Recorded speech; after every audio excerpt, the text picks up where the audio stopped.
Good evening, everyone. Tonight we're going to do lesson 16 a little bit differently than we have been doing, where I was giving you the chapter, having you read through that chapter and answer questions and submit those. It's going to be sort of the same thing, but except for you reading the chapter, I have narrowed it down to notes that I've taken myself to highlight all of the main points that I feel as though you need to really gather and get for your understanding, and it will help you towards your certification. Um, let's see. First of all, on the assignment, normally that I give you the questions and have you read it through based on the video that we're doing right now and the notes that I'm going to scan and give to you, you will answer a homemade assignment sheet, which I will have this put in a Word document in a more professional type way after today. I just, at last minute, my kids' school had shut down. We all had to share the same computer, and I just was not able to do that today. But I will be putting this in a different format for you guys. I feel like this is going to help you just narrow everything down. Okay. So, moving forward from that, the quiz is still going to be the same. I will open a quiz and you will take the quiz. Same thing, 3 attempts. And that's how we'll be doing that. Okay. As far as lesson 16 goes, it is understanding email, contacts, and calendaring. Most of you guys already know about these things because you probably have dealt with it or do deal with this on a daily basis. But some of you are not as familiar with it because you are not as familiar with maybe smartphones, or you just are the traditional, you'll just text and you just never had to really use it. Either way, it is going to be helpful for the non-user or the regular user of email, contacts, and calendaring to be able to go through this chapter. Okay, before you use an email, we all know that you must have an account. You can't just come up off the top of your head with an email and say, okay, that's my email address. You have to go to a server, which a web-based server is mostly what people use these days, which is google.com. You'll do the Gmail accounts. You will come with Hotmail, Yahoo Mail, all of those. Those are web-based ones that you have to get online and connect into the server by using your username and your password to access it. And then you also have the kind that comes with your business. They'll set you up with one. Say I working for Northeast Mississippi Community College, they set me up with an email and I go through them. It's nemcc.edu. That's further on. I'm fixing to get into that. I know you're like wondering some stuff there. So we know we have to have an email account. Doesn't matter which one you go through, just as long as you're signing yourself up with one, just to work with one if you have never done that before. All right, your email is structured as follows. You'll have, say, jsmith at ccilearning.com. Okay, so and sometimes you'll also have j.smith.909 at myisp.uk.co. All right, those two are going to be broke down. Whenever you look at the first part, which is the J. Smith, that is your mailbox name. That tells them what exact mailbox on the server to send the mail to. Now you want to know, what server am I talking about? The at CCI Learning is your server. This is the name of your organization. Say my email would be NEMCC, the name of my organization's Northeast, so it's NEMCC. And a name of your organization will be either your full name, it would be the abbreviations of that name, or any other short form that you would want to use. And then we'll come to the .com part. And this is your domain category. And in the domain category, which we have previously viewed in other chapters, that is going to tell you if it's commercial based, if it's government based and stuff like that. Okay, so that is the J. Smith at ccilearning.com. Step back into the one that I mentioned earlier, j.smith.909 at myisp.uk.co. Okay, when you're looking at the j.smith.909, yes, this is your mailbox name. But this is another good point that could be brought out for this too. All right, so you have to have a unique name. You might put yours in, and there's going to be thousands of J. Smiths out there. And so it spits the thing and tells you to come up with a more unique name. That one has been taken. So then that's where you start putting the dots, the special letterings and stuff, or the numbers on it. That's what gives you your unique mailbox name. All right. Now, on this one, the organization name is actually My ISP. So, doesn't matter if it's CCI Learning, NEMCC, My ISP. All right. Now, back to the domain name. You have your domain categories. The .com from previously that I mentioned was the domain character for that one. This one actually has the .uk.co. All right. So the UK part is actually letting you know where it's located, which is in the United Kingdom. So you will definitely see that sometimes, but it would most likely be when it's far off. So that breaks that down, and I'm going to include it in my notes that I'm giving you so that you can see that. All right. So now we're going to move on. We've gone over that. Your mailbox name is also known as your username. That's something like every time you do it. So, I mean, it's not always going to say, what is your mailbox name? It's going to actually, what's your username? So that's a good one to always know. Let me flip around here too. Name of the organization, which is the middle part of the email we covered. This part of the address could be the full name, the organization, shorter version, or unique combo of words. We covered that one as well. Then we have the domain category, and we covered that one. Okay. The ISP, if anyone is wondering why ISP means, is Internet Service Provider. That's in that one.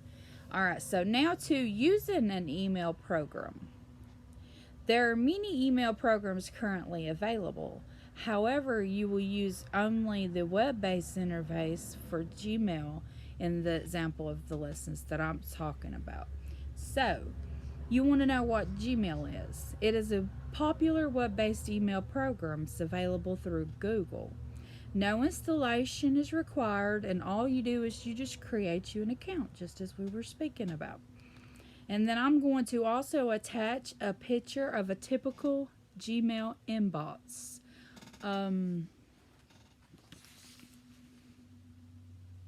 Which will also be something that you're going to be tested on. I'll just send you a picture. And you will see the picture for the things that are that I'm speaking about now. Account and app options. Far right at the top, you will see an account currently signed in. The Google app icon, a bell icon, which indicates any notifications, and you'll also see the icon to change your profile or switch to another account. You will also have navigation tools. This bar contains buttons to help you navigate or to select items on the screen. The three buttons on the left pertain to the Inbox tab content, which is the down arrow. Then there'll be one that's like refreshing, and then you'll hit the more button. Buttons to the right help move through messages, which is the left and right arrows. That will be on the picture. Settings. Click the button with the gears icon to make the changes to default. Settings in Gmail such as the adjusting display mode, applying your themes, or accessing your account settings. Alright, so I have also drawn a picture of what a display mode would look like and stuff. It's just chicken scratch, but hopefully you can understand and get a point of what I'm trying to show you. Then labels, they are folders that you can use to organize your messages to find later. To see more, you can click More Labels command to be able to see more of the labels. In your Inbox tabs, Gmail Inbox is organized into 3 different ones called your primary, your social, and your promotions. You'll use these tabs to help you organize your inbox. Google automatically attempts to organize it, but it doesn't always get it correct, so you'll have to check all of them just to be sure you're not missing something that you're looking for or expecting.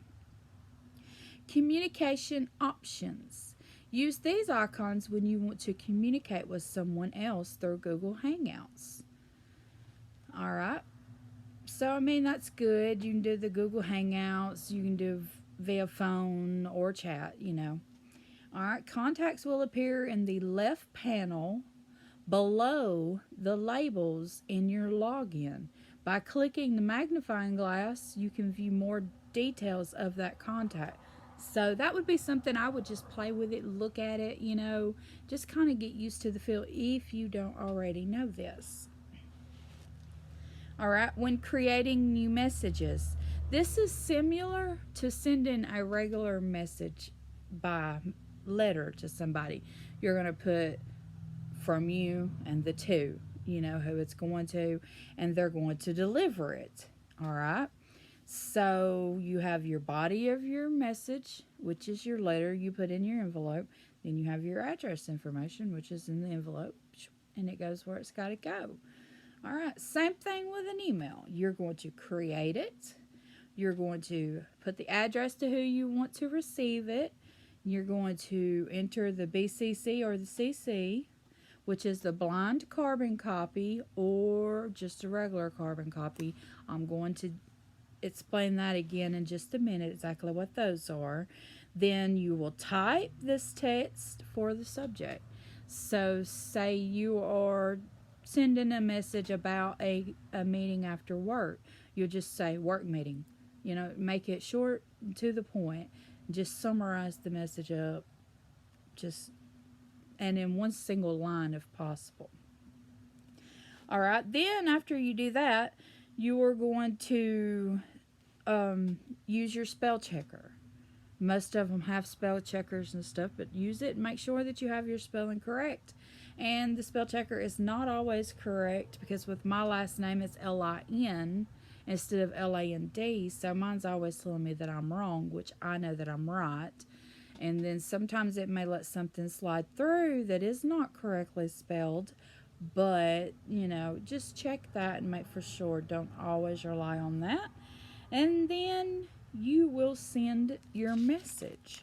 So that was a step-by-step of sending the message. I know that sitting down and doing it is different than me just walking you through it, telling you. But once you click the send button, the message will be sent to the email server for delivery. That's just like your mail carrier getting it. They're going to decide where it needs to go, and they're going to get it there. If it goes through properly, then you're going to see a message across the top of your screen normally that says sent. And then if it does not go through properly, if there's some type of error, then they're going to send you a message back reporting to you what the error is. All right. I'm also going to attach an email window picture as well for you to be able to look at and go over, because you will see that as part of one of your assignments as well. All right. Whenever you're looking at an email, you have your to. The to will indicate your primary recipient. Then you have your CC, which is your carbon copy. And with the carbon copy, you will list individuals who will also, in addition to the primary receiver, receive a copy of it. Most of the time, this is for like informational, reasons. Say, with my office, we will send one message to one person, but it would be very informative for other people in the group of people to have the same one. So we will CC those people as well as the primary receiver that we're wanting to get it. And those you can see in the listing of the CCs. But now when you go into the BCC, that is your blind carbon copy. This is where you will list your individuals who receive a copy of the email. Then nobody can see it. It's like a secret that you have sent it to them. No one will see the BCC. So, CC, you can see them, and they're just getting a copy of it. BCC, they cannot be seen. Nobody knows the email address, anything. All right. Now you have your subject line. I've already said it once, and I will say it again. This is where you summarize into a single short summary what your message is pertaining. All right? And then you will always put something in your subject. Because if you do not have something in your subject, you may get to a server that just puts it into the junk mail automatically because they can't decipher what it is about. So definitely always put a subject there. You have your message pane, which is where you enter your main message. Tell them what you want. And in this message pane, once you have typed everything in, you can format it. You can make, bold, underline. You just look in there and just see what you can do with it. Format it in any way you want. The font bigger, smaller. You have your signature. This is an optional block of text that will include your name, title, and possibly your contact information or your picture that you want to include in there, symbol for your job or something. All right. It's not required to have it, but it is good to have it for business practice purpose, especially if you want to go into a place where you're, dealing with important business, corresponding back and forth. That it's definitely a good practice. And then you have your attachments. We're going to talk about the attachments. The attachment toolbar contains your buttons for various files that you can send along with your emails. You can do videos, you can do pictures, documents, etc. You can just attach your stuff that you want to send. All right. So we have talked about all of that. We're going to move our gears on to using contacts list and your address book. Email address book or your contacts list is a directory of a contact information. So it just keeps it there for you. And this can be very helpful. Say you are sending an email out to more than one person and you don't want to have to sit there each time and strategically putting all of those in.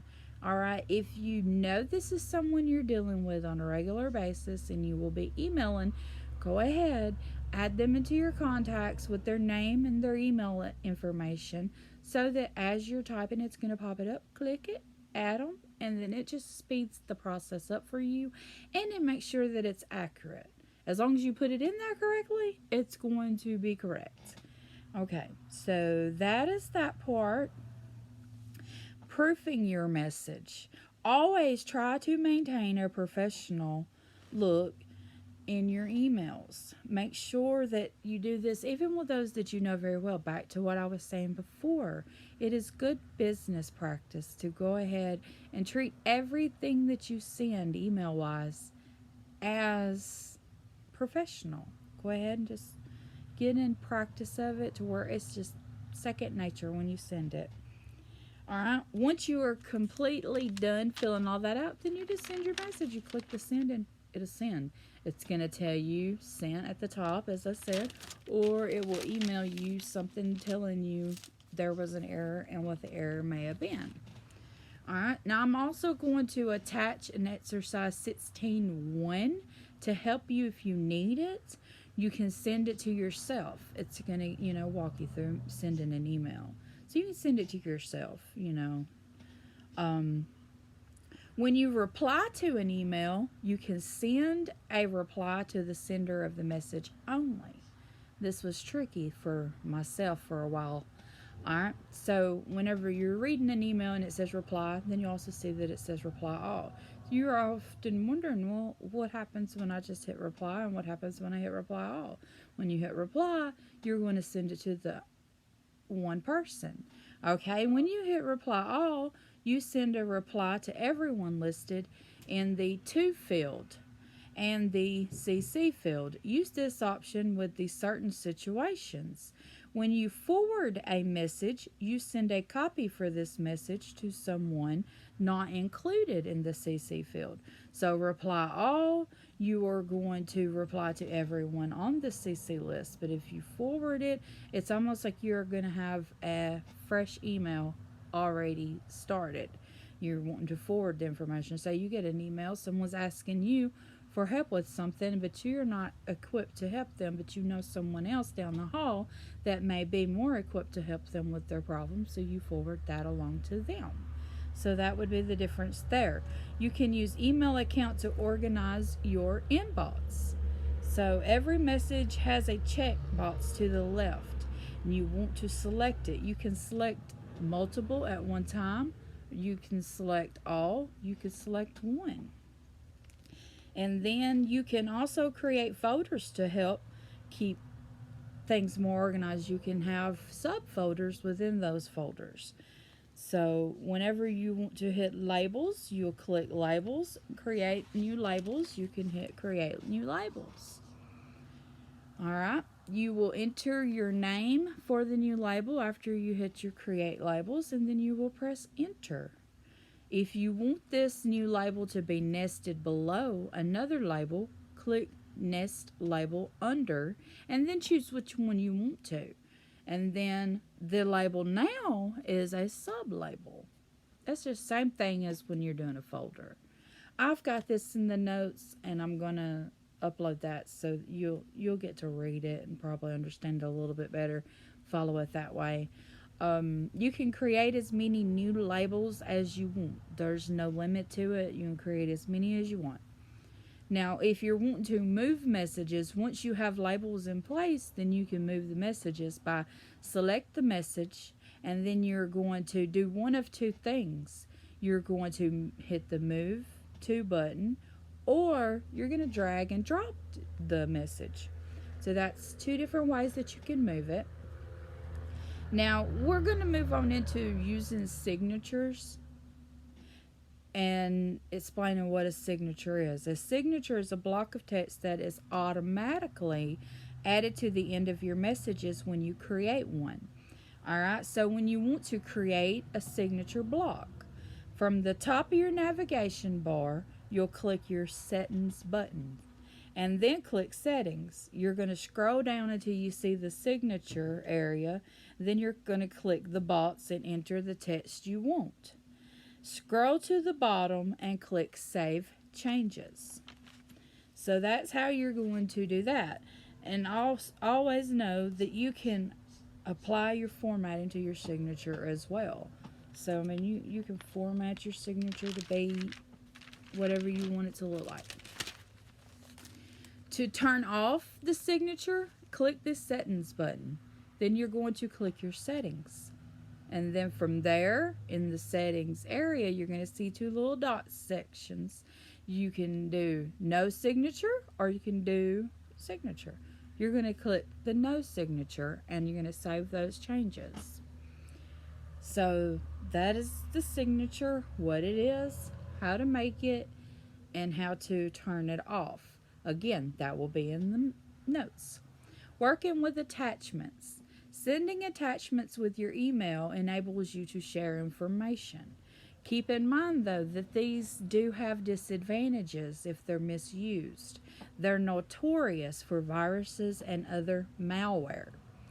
You can insert files, photos, emoticons, links, and files using your drive.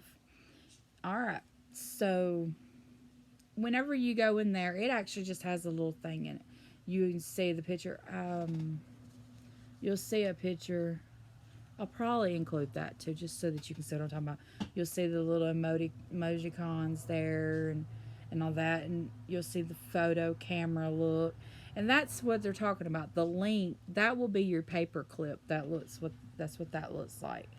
So, and then the drive, it looks like the recycle triangle for those of you who do not know what the drive symbol looks like, but that's what it is. It's just like a little arrow triangle deal. As far as managing spam refers to unsolicited mail.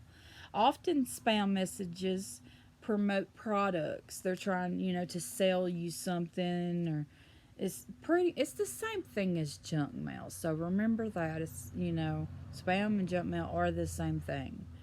Companies, people who send these are spammers. Most of the time, that's just what they're called. They're spammers. They're spamming you. They're just sending you unsolicited mail, trying to get your attention. Hey, come here. And most of the time, you don't want to get all of those. You want to be able to get into your email and just go to your more serious situations. So you'll mark it as spam. And then anyone from that point on, from that area, it's going to be sent to the spam.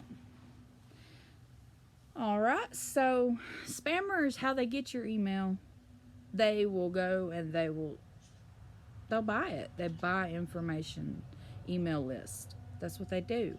And they buy it from people who specialize in marketing this stuff. And, whenever you get on these websites, sometimes it'll ask for your permission, for you to click yes, for your permission for them to use your email for promotional purposes, etc. This is how you get put on that mail list that gets sold to somebody who is going to send you the mail. All right, so say this one email of yours is sold to 400 companies out there. They are hitting you up hard in your mailbox, and you're having to hit spam and luckily your Gmail is going to filter that as much as possible for you. So one way to avoid this is to not let them do that. Do not hit accept on stuff like that. Alright, do not follow links from senders that you do not know. It's always a good idea to have an additional email set up besides your personal business one, one that you normally do your everyday business stuff on. Have that to itself, and then have one, say you're searching the web or you're visiting things, and you've ordered something on sites, and use that email, just an additional email separate from all your personal business. I know a lot of people are probably like, no, I don't want to do that. I don't want to have separate mails, but it will really help you not have so much to have to constantly filter through when you're needing something very, very important.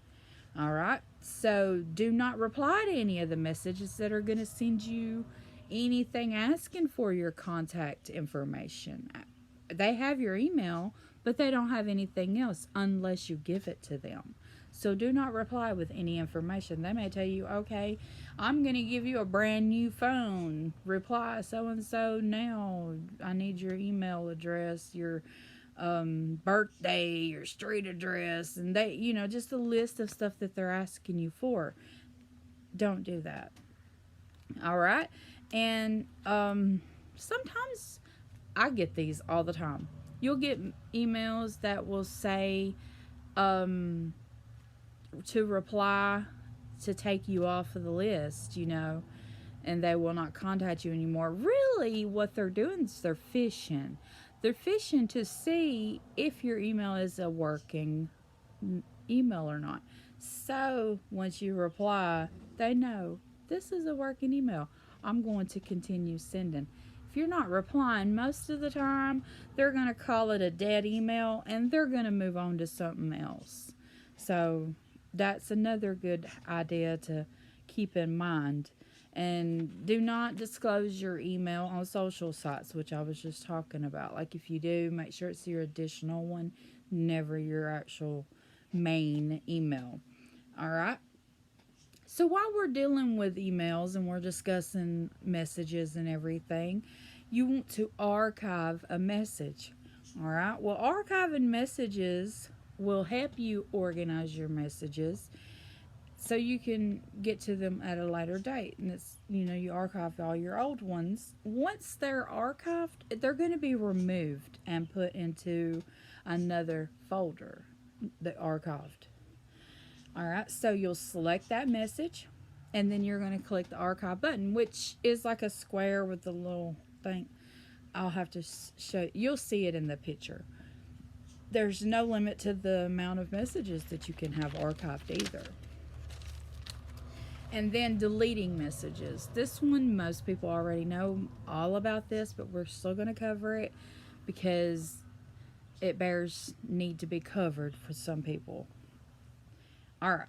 This is something, whenever you are wanting to get rid of everything, you go through there and one by one, you can check each one that you want to delete. Or up at the top, it'll say select all. You can select all and delete every one of them. Be very careful on this one, because if you select all and you delete it, then you've deleted it. Something important, most likely. But, not just yet. You can go to your trash, which is the one that has the trash can. You can go into your trash, and then you can, most of the time, unless you've permanently deleted it, go ahead and get what you have deleted within the last 30 days. After 30 days, though, automatically is permanently deleted.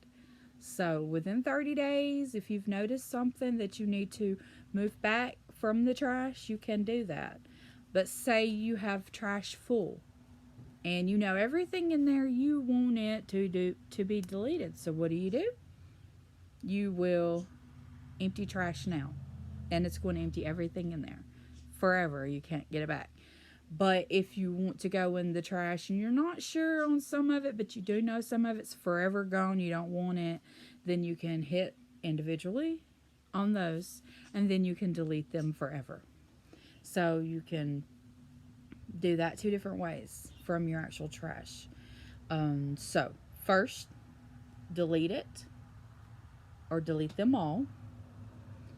They go to the trash for 30 days before they're automatically deleted. But before the 30 days, if you want to go in there, you can clear them all out, or you can do them one at a time. So that is covering the deleted. Now we are going to move into using Geometrix calendar. You can schedule various types of events, such as appointments, meetings, etc. in this calendar. Your appointment is an activity that usually only involves you, such as a dentist appointment, something like that. Whenever you're doing that, the appointment is going to block the time of your calendar out. Then you can also do meetings. And whenever you do meetings, a meeting is which others are invited. So it's not just you, it's others as well. And you can involve as many as you want to. And sometimes this involves you reserving stuff such as rooms, audio visual equipment, etc. And to access your calendar from Google in Gmail, you are going to click on your Google Apps, which is the dots in the top right. You'll see the dots there. You're going to click on that and then click Calendar. Now, another thing, back to the blocking it out, say you had an appointment, it's going to block out that time. Say you have a birthday or an anniversary or something that's going to take the whole day. It's not going to block your whole time thing out that day because it's something that lasts all day long. But if it's something that is just for one set time amount of the day, it will block that section out. All right. So I'm going to also be attaching a Gmail picture calendar of that one. And now we're going to create an appointment. There's 3 different methods to creating an appointment in your calendar. You can click the arrow for beside the create button, because it'll have an arrow and then it'll have like a little more button, and you'll hit that down arrow. And this will activate your quick add options. Then you'll just walk through that. Then you can also click on the starting time of the appointment. So I know it's going to be 2 o'clock. I'm going to go to my calendar. I'm going to go ahead and hit on 2, and then it's going to let me add that way. Or you can hit create, not the arrow beside create, but the create. Then you can add and you can edit and all of that on that event, whatever you've created. So that covers everything that I thought was the most important out of chapter 16, so you could get a full understanding of everything. As I said, most of you probably already know everything that I covered, and some of you probably don't. It's okay either way. I just wanted to touch it so that everyone had a full understanding of it. Again, I will have those attached sheets with the notes that I'm going to upload with the assignment. I'm going to do a lesson 16 assignment that I need you to fill out.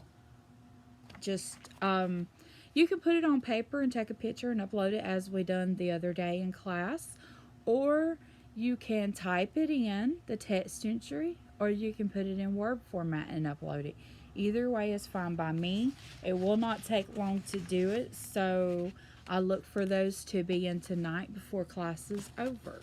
So that would be lesson 16 assignment. You'll find it listed in the assignments.